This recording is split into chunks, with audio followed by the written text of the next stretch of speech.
நம்ம டிவிகேல பொதுச் செயலாளர் வந்து ஆனந்த் அவர்கள் வந்து ஒரு 2 வாரமா தலைமறைவா இருந்த மாதிரி நியூஸ் பார்த்திருப்பீங்க, எல்லாருமே பார்த்திருப்பீங்க.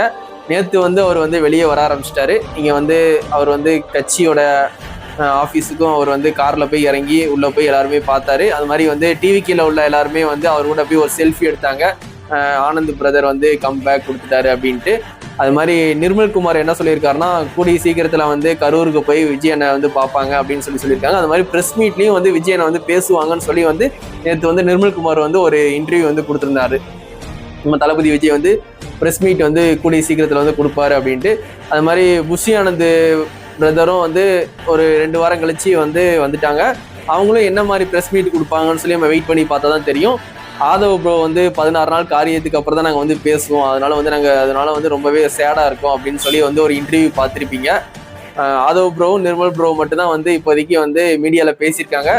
புஷி ஆனந்த் ப்ரோ வந்து இன்னும் பேசலை. எப்படி இந்த 2-3 நாளை வந்து அவர் பேசினாதான் வந்து அவர் 2 வாரம் வந்து எங்கே போனார், எதுக்கு வந்து அவர் தலைமறைவுன்னு சொன்னாங்க அப்படின்னு தெரியும். அதுக்கப்புறம் அடுத்த பிரச்சாரம் எப்போ ஸ்டார்ட் பண்ணுறாங்க அப்படின்னு விஜயனை வந்து சொன்னால் தான் தெரியும். அது வரைக்கும் நம்ம வெயிட் பண்ணி பார்ப்போம்.